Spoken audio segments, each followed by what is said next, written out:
Shit, mga kami isa. Yata.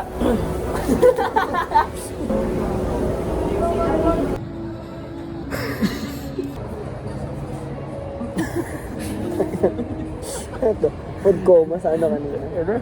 Chicken wings! Uy! Kaya na pa marami nangyayari, no? Tangin na what is happening this day, gago. Random bullshit go ngayong araw, ah. First off, may ambulansya na traffic. Ay, gago, baliktad. Bruh, in what age do you want to settle? Define It could settle. have... Hindi na problema ang pera. Around 28. 28. It's not too young. It's not too... Too late. Not too young and not too old. Perfect time. Traveling, experiencing. Siguro, by 28 naman siguro. Satisfied na ako sa buhay ko. Ngayong time pa lang yung ano, yung paghihil ng inner child siguro.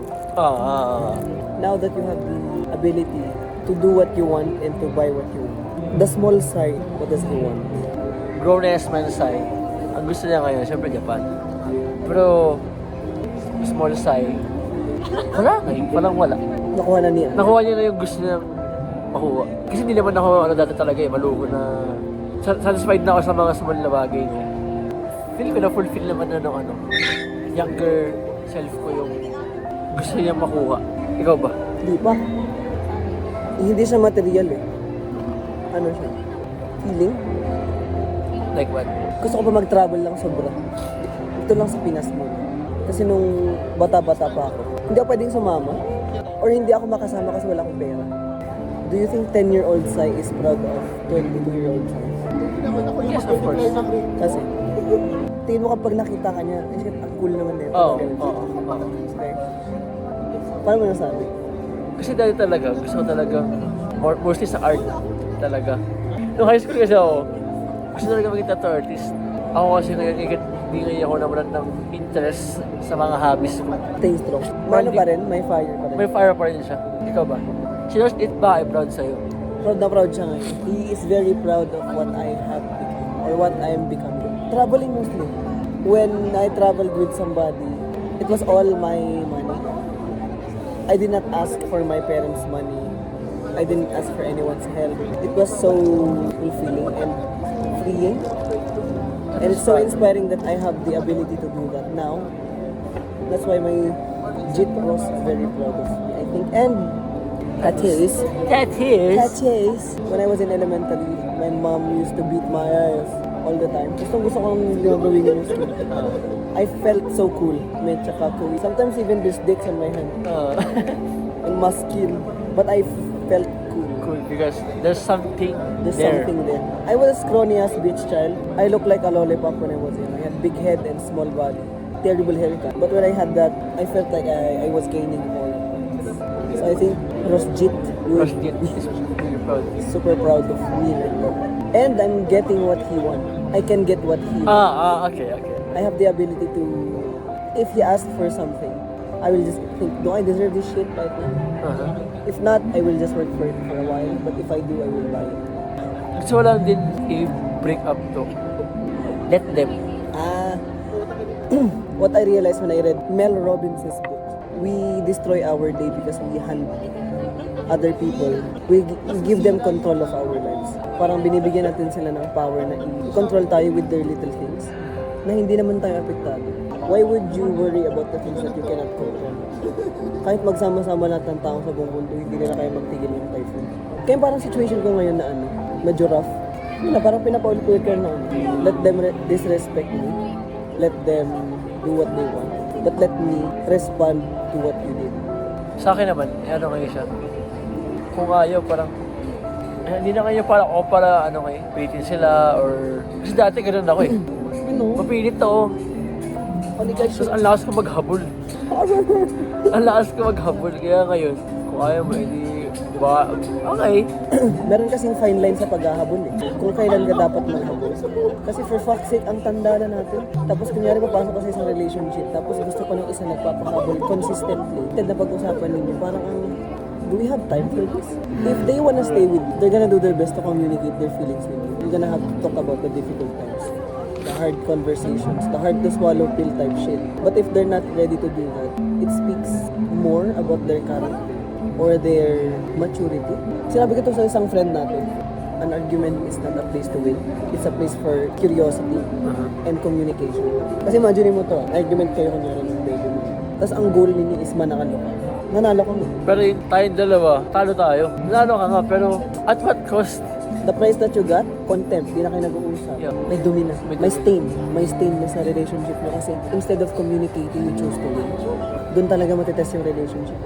Relationship is not tested on how you guys do during good times. It is tested on how you fix during difficult times and how you recover from that. How you react on time. Hindi natin kayang pilitin ng isang tao na mahalin tayo. Talaga. Kaya nga let them, pre. Doon nag-apply yung let them sa maraming Maraming bagay. Sometimes we love someone and we just want to show them. We don't ask for anything in return. We just want to show them that we can love them and we know how to love them. Kasi this is the common thing about relationship na kapag minsan gusto lang talaga ipakita na he can. And this is how. I can love you like this. This is how I can show you. Minsan it works. Pero minsan talagang it's not for you. Pero minsan na-experience na natin po. Ilo-lower mo yung self-respect mo para makuha sila. Oh. To the point na You're not you anymore. You try to fix someone but you slowly lose yourself in the process. and ano kayo siya? Self-sabotage kayo siya. Di ba? Love can make you do a lot of shit na hindi mo akalang magagawa mo. Yung iba nag-aral lang ni Hongge, nagsulat. Yung iba naman, love can make you do things you didn't know you could. Ano yung pinaka-stupid na ginawa mo para para mahalin niya ako? Dami. Being too vulnerable early. I think it's a misjudge of that person's character. Lately, I've been doing the let them thing, so I don't give a shit. But before, I was a chameleon before. You know? I changed my color based on what they want to see. I say the right words, I act how they want, but that's not me. I only become Ross if I'm with the boys. Very limited, motherfuckers. You, Mike, Taron, Jonah. Dyan. Jonah. River. If you're watching this, umuwi ka na, hayop ka. Yun ang ano. Kung ayaw mo kami kasama, pre, sabihin mo lang, di ba? Would you rather change the past or see the future? See the future. Ayaw mong i-change yung past. Kasi ano siya nga eh. It was meant to be. It was meant to be. What if in doing so, nung nakita mo yung future, pinalitan mo yung past, tas for the better. Parang ganun yung iniisip ko. Kaya, hindi ko alam yung, would I want to see the future or would I want to change something in the past? Pero feeling ko maganda yung sagot ko eh. Wala ka bang regret na malupit? Wala. Siguro mga minor lang. Kaya ayaw kong i-change yung past. Pag change ko yung past, wala tayo dito ngayon. Oo. Di mo mamimit sila Michael, di mo mamimit sila Daron, di ko mamimit si Daron. Basketball player ako, ano ka? Guitar musician pa rin. Musician pa rin. Nagraran pa rin yun, musician pa rin. Okay na ako ngayon na andito na ako. Now is now. Relationship wise, Okay na ako. best relationship lesson na natutunan mo last year? Time heals talaga. Time heals. Parang what broke us last year was the one who made us this year. The ones who broke us can be the ones who can build us as well. What broke us can be our tool to what can build us. It hurts that this is happening. Aray ko. But at the same time, I'm turning it into a learning experience. Naoya said, learning is forever. Yeah, it goes in every way.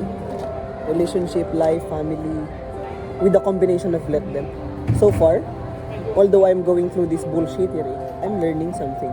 Kasi applicable siya sa lahat ng bagay eh. Puta kahit sa simple ano mo lang, daily life mo lang. Sobrang applicable niya po. By the way, hindi pa lang kami sa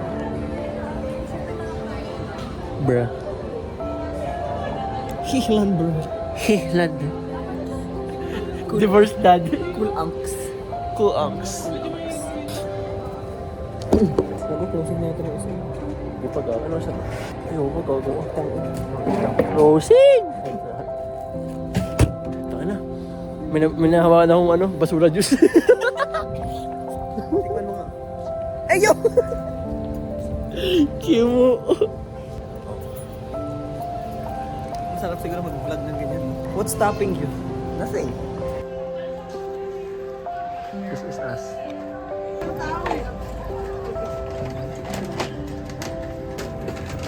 Yan.